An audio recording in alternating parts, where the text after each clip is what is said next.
and welcome to the Trading Bell. Glad that you have joined us. Today we want to talk about the investments in the real estate sector. And we have in the house Kenneth Mbae, who is the MD Centrum Real Estate, commonly known as Centrum RE. And he's going to shed some light on what are they been up to, what are the progress, what's the market like, and much more. Ken, welcome to the show. Thank you. Thank you for the opportunity. Excellent.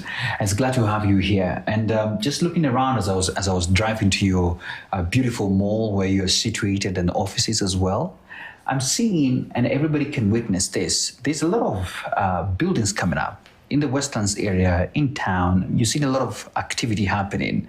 I don't know what this speaks to, just in general, because this is your bread and butter. Every single day you're thinking developments, real estate, I believe so. Yeah. What's your sentiment on this when you see all these developments? Thank you. It's a response to a market need. Yeah. As you're aware, the demographics, the population is growing. Mm-hmm. People leave their rural areas. Yeah. They leave their homes, they leave other countries and come to Kenya. Yeah. And particularly the capital city to look for opportunity. Absolutely. They need to be housed, and people are looking for decent housing. Okay. In close proximity to their places of work. Yeah. So that's why developers are putting up many buildings to house Nairobians. Okay. Yeah. At the close of this conversation, I ask you about building versus buying. Then we'll end with that. But first, let's focus on your company, Centrum RE. You have really positioned yourself as a leading real estate developer in the region, and looking at the works that you have done, commendable work. I think on the sidelines, we were even chatting about, some things that have happened from the promise to delivery, and we have seen a lot of funding coming in. But since assuming your office, this particular office, what has been your biggest, if I may call it, first of all, vision, and your biggest achievement so far that you can say, yes, we have managed to gain these milestones? Thank you. So Centrum RE is a lifestyle developer. Okay. We are not in the business of particularly building homes, but in the business of providing the best possible lifestyle. Okay. That makes sure that you're productive. Mm-hmm. So practically, 90% of your time is spent in a real estate setup. Yeah. So in an office like this, you're at home, you're in a hotel, you're at a gym, or you're shopping, or you're entertaining yourself. So the only time you're not in a real estate setup, possibly you're on the road. Okay. Which could also say the road is a infrastructure. So what we focus on is where do you spend most of your time? On most people, they spend up to 40%, which is 8 hours at home. Yeah. And that environment, we want it to be the best possible environment you can be in. Where a family would want to go back to, where your kids then look forward to going home. They play, they enjoy the amenities. Yeah. They perform very well because then they can do their homework and retain their memories. Okay. When you come from work, you and your spouse, you can enjoy the home, you're relaxed, and in the morning you're very productive. So our business is the business of enhancing productivity for the entire country and continent. I love that. Yes. I love that. Maybe, Ken, I may ask you this, just to point out one, probably if I may use the word development that you're proud of and you have seen it come to fruition. So let me speak about two. Yeah. The first one is Mzizi. It's at Two Rivers. Okay. 1,900 units funded by the IFC, where we raised money, we received the money, and now 300 units under construction. Wow. What that means... Are they sold out? The 300 are sold out and another 300 are sold out. Okay. But at completion, that development will really create jobs. Okay. It will create passive income for very many Kenyans. Okay. And it will also change the positioning of Centrum RE. All right. We've been able to raise capital at scale. It's green certified. So if you live in that building, your cost of power, water, every month you save up to 30%. So assuming your combined water and power bill is 5,000 shillings, 30% saving is 1,500. In a year, that's 18,000. That's not bad. It's a lot of money. Yeah. That's one I'm proud of. Yeah. The other one that I'm proud of course, is Vipingo, which made my career. Yeah. 7 years ago, when we were sent to the ground, Yeah. we just put a dream that we are building a 100 billion industrial park. Yeah. On July 5th July, which was on a Thursday, 2018, Standard Media published that headline. Yeah. Generated sales for us, but it was really far-fetched. But we had done our back of envelope numbers. Yeah. 10,000 acres. Yeah. At 10 million would give us 100 B, which was $1 billion business. Okay. Last Thursday, Yeah. there was groundbreaking. Last Tuesday, there was groundbreaking for Vipingo Special Economic Zone. Wow. Which is part of Vipingo Industrial Park. And I saw banks, Afri-Exim, KCB, promise and sign an MOU that will provide 103 billion funding to the businesses that set up there. We thought of that. What we were saying in 2018 was really a dream. A dream. Now That's come true now. someone is funding it. So I can say something else about 2032. I don't know what it will be. Okay.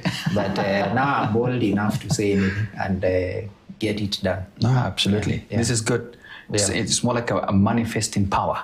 Excellent. Yes. Lovely. Let's move now to a little bit of, as I started by saying, we are seeing a lot of this happening, but I wanted to bring in the conversation on profitability and affordability to you. One of the things is that we are in a market that is facing, high construction costs and limited access as well to credit. And I think you don't even need to think far when we look at, when I speak with banks, how people are taking loans, especially for mortgages or, buying such facilities that you have.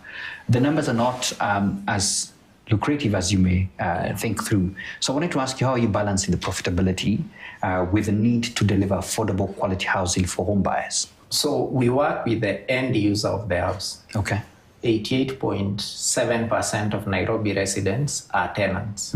That says Rajir Nairobi is a tenant market. Yeah. That's from government statistics, Kenya Bureau of Statistics, and the publications they do. So we start from the point, what is affordable to a tenant? What are the amenities they are looking at, and what is the rent they are prepared to pay? Yeah. Then if we know the rent, we work backwards and say, for an investor, what sort of rental yield or what is the return they are looking at? So ideally, we want them to make 9.5 to 11%. Okay. So we take, for instance, rent of 10,000 shillings or 20,000 shillings times 12. That would be 120,000 divided by 10. The house should be 1.2 million.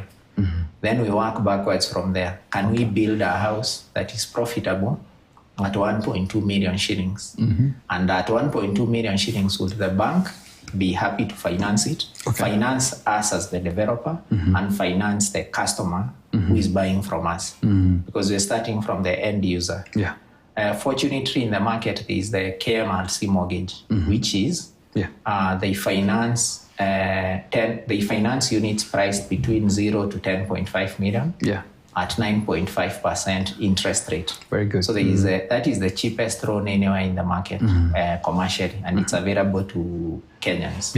So if you take a house that is priced at 10.5 million and you take a 25-year mortgage, the repayment would be 9,500 or thereabout. So from a rental perspective, if that unit is a 3-bedroom unit at Two Rivers, it would be the mortgage repayment plus the rental income would be close to matching. Absolutely. And the customer has the option to pay it down over time.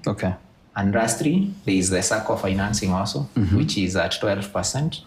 And I think the commercial mortgage rates have come down. They are now 13, 14%, depending on the bank. So there is an opportunity for tenant, there is an opportunity for flexible payment, and there's opportunity for financing. So don't be afraid to invest in real estate. I love that. And I like the balance between what you're talking about, mortgage innovations, alternative financing and the likes. And I think if you may want to get to know more, there is what we had with KMRC and what they're doing especially, and some of the financial institutions that are really giving you mortgages at those very low percentages. Let's talk about replicating success. And, Vipingo, you've mentioned it, a development that you're very proud of and what's happening down there. And you have also impressive growth there and valuation. So I wanted to ask you, with the current challenges, especially on land costs, I think we have seen that coming up, regulatory hurdles and slowed purchasing power. How are you replicating that success across, your other broader portfolio? So there are pockets of opportunities everywhere. So the housing demand is the same in Nairobi, in Mombasa, in any town in Kenya. Yeah. It's the same in neighboring country, in Uganda. It's the same in Tanzania. It's the same in Congo. And by the way, just pause there, because I thought when you went to Vipingo, I thought, hey, will you find buyers there with enough capital to purchase what you want them to purchase? You talked about lifestyle. Yeah. I'm surprised that you're seeing the uptick is really positive. Yes, because when we went there, the supply was for holiday homes. And the price was 20 million. Okay. We came in to supply homes at between 2 to 10 million shillings. So there was a market. So what we do, we carefully study the trends in any city and see where people want to stay. Yeah. And there is no supply. And then we go there and there's supply. For instance, in Nairobi, you may have seen the news. Yeah. The UN is relocating. Oh, they're coming, And they're bringing up to 6,000 or 7,000 people. Those people must stay somewhere. Before they go to the UN, they must stay somewhere. The closest place for them to be is Two Rivers. Two Rivers, that's I don't need to tell anyone, this is the best time to buy our homes in Two Rivers. Yeah. Because the returns will be dollar denominated. So that's what we look at. Oh, I love that. Seeing opportunities as they come. Yeah. And we want to take a quick short break at that particular point. And remember, the Conversations on the Trading Bell is brought to you in partnership with Safaricom Business. And one quick one that you need to know, Safaricom Business provides fast and reliable connectivity for uninterrupted business operations. See you right back.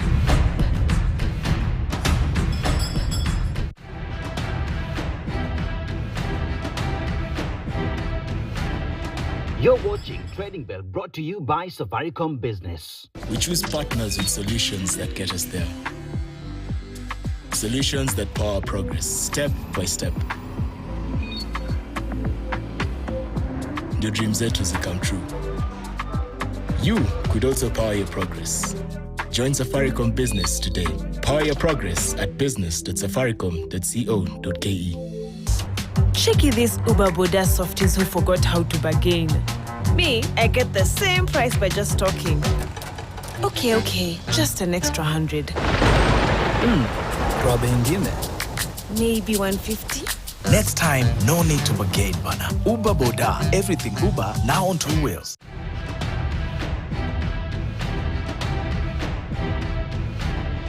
You're watching Trading Bell, brought to you by Safaricom Business. We choose partners with solutions that get us there. Solutions that power progress, step by step. Your dreams zetu come true. You could also power your progress. Join Safaricom Business today. Power your progress at business.safaricom.co.ke. Welcome back to the Trading Bell. Let me just remind you something about Safaricom Business. They have cloud solutions that enables backup and recovery solutions that safeguard data, ensuring business continuity and resilience. Innovation and differentiation is another part that I was thinking about, because you must, in fact, if someone asks you this question, Ken, what would you say is your unique proposition? Because we have people who left, right, and center are coming up, or others who have been there as well, but you've managed to somehow come out of the edge. What is your unique proposition? I think it's the concept of doing master plan and focusing on the total ownership cost. Because as a developer, we are building and giving out the house in 36 months. We are out of the project. Yeah. But we look at it, people will own this house for 60, 70 years, depending on the lifespan. Okay. How can we make it cheaper for you to live there? Okay. Can you save on power? Can you save on water? Yeah. Can you save on writing? Can the environment be the best possible to give you a better quality of life? Okay. So we're not building corner to corner, beacon to beacon. Yeah. We provide a lot of green spaces. We've engaged with the AFC and other green building organization. Yeah. They certify, they check our building designs and say, this is what you can do to be different. Wow. So taking the body of a human being, you can put on clothes or you can dress. So how you dress a building is the landscaping and the environment you provide. So I think that's what's unique to us. Wow, this is so good. Let's talk some market realities. One of it being, it has been a conversation this year about interest rates and the likes, but especially on your end, I'm curious to know about the oversupply that sometimes may pop in there. But I love the model. You're not afraid, and you believe you have your own unique proposition. But I wanted to ask you, when you look around and see all these things coming up, what are you doing to ensure that you are adopting these realities? And could you share a challenge or two that keeps you awake in this particular sector? There are many challenges that keep us awake. So first, on even the land ownership itself, just having the title and having the certainty that you own it, it doesn't change. Yeah. So that keeps you awake. You never know. So that's a risk that has to be addressed. Oh. The other risk is the financing risk, both to ourselves and to our customers. Yes. There's a time the interest rates were now of 20, and then they are coming down. There's no guarantee they'll stay down. They might go up. Yeah. So when you're investing in real estate, I think first is to take a long-term view and factor in those ups and downs, and also have some innovation around financing, have different sources of your financing. Two, to support our customer, we provide them payment plans. Okay. So they don't need to borrow, or they borrow a limited amount at the end, so you pay during construction, and your price escalates. Then some of the construction material we import, some we buy locally. Yeah. But even what is bought locally, cement, steel, it's also prone to external factors. So there are spikes in cost of materials. So you have to keep that quite low. Then the other risk that keeps us awake is execution. Can we finish on time? We've had instances where we've not finished on time. We've had delays, but we fixed those and we are back on track. Yeah. But thinking that this real estate business will be there for a long time, you have to take a long-term view on it and keep improving as you carry on. And if you're investing in real estate, I don't think it's a place you can make money overnight. You have to take a longer-term view. Okay. Yeah.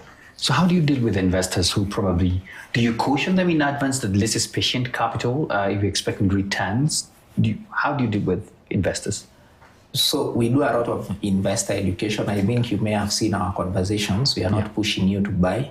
We share with you insights. This is where we are seeing the trends going. This is where the market is. Yeah. This is how the financing structure are. Yeah. And we ask you to take a bit of a long-term view on it. Yeah. Okay. But people make money. Okay. Yeah. I know you have mentioned about when you're talking about your unique proposition about green buildings, green certifications and the likes.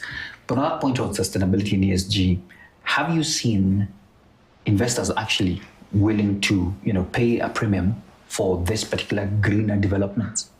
Yes, people are prepared to pay a premium and people are asking for it.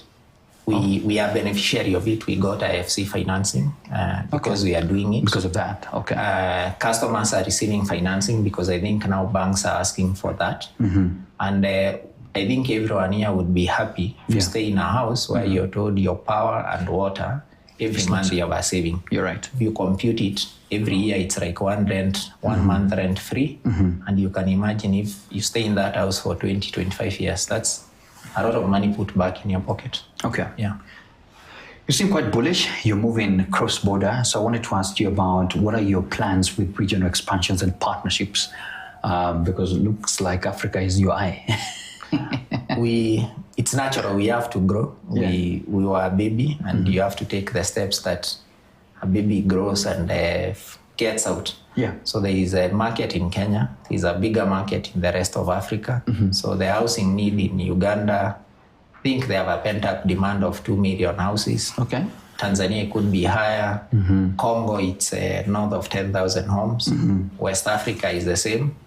And we can use the same technology, the same construction approach, the same financing mix to go and tap into those opportunities outside of our current locations and even expand to other places within Kenya. Okay. Something we are looking at. Okay, I love that. Yeah. But when you look at around that region, which one excites you the most in terms of growth potential?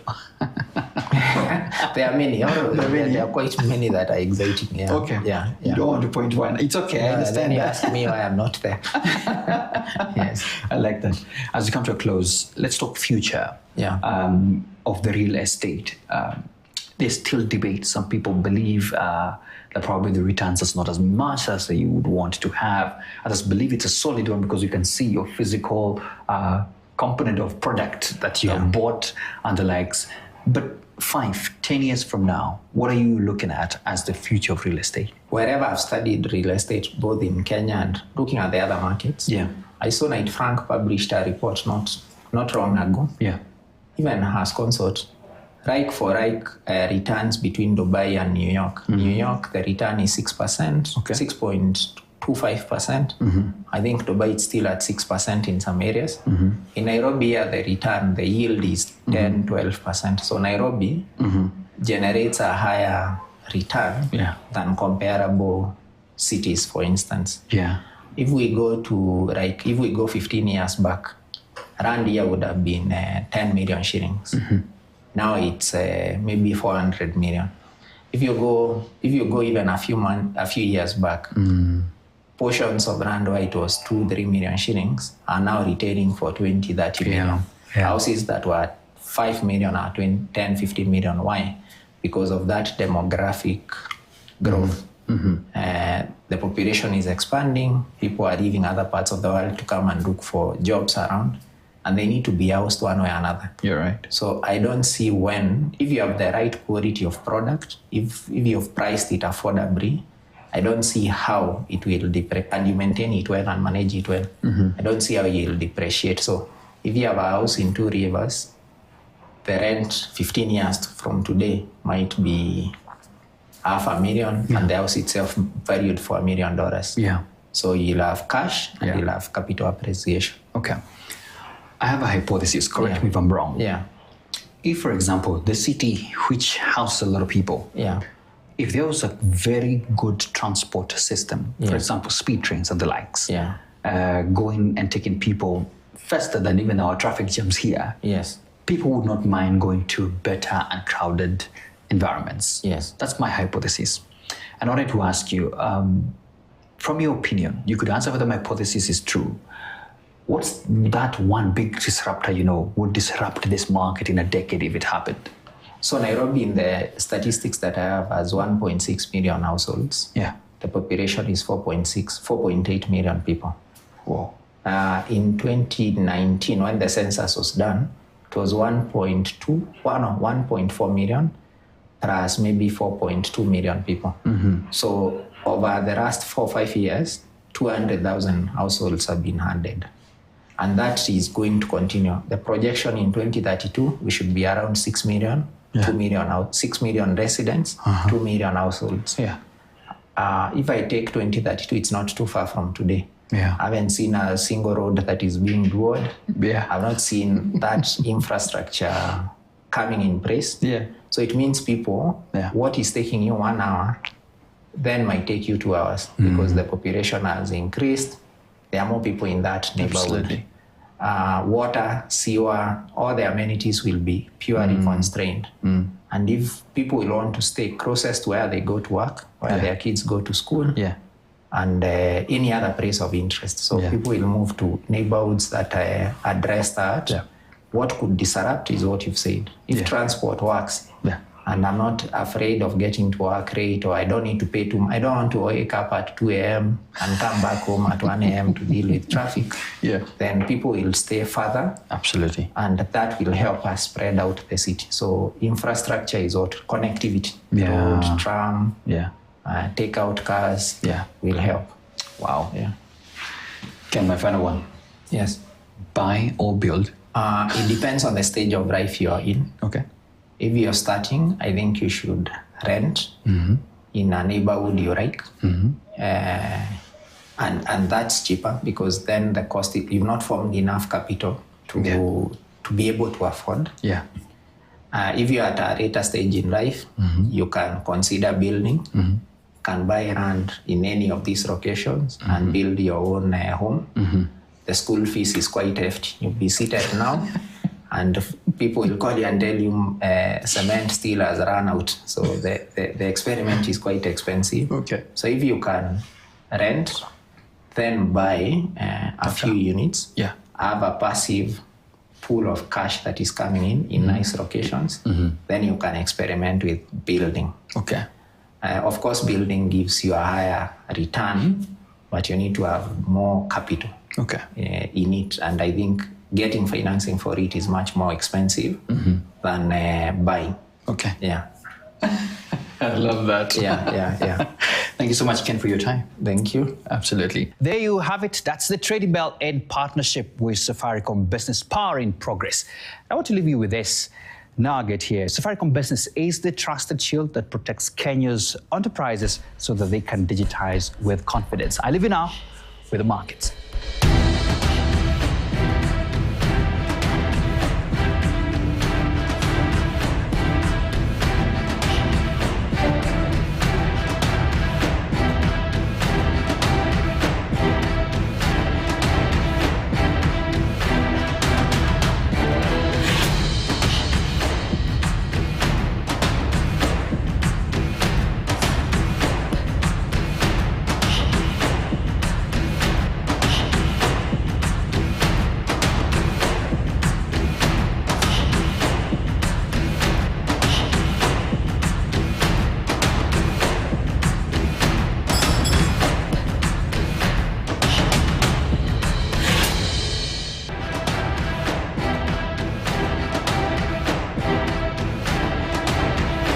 Trading Bell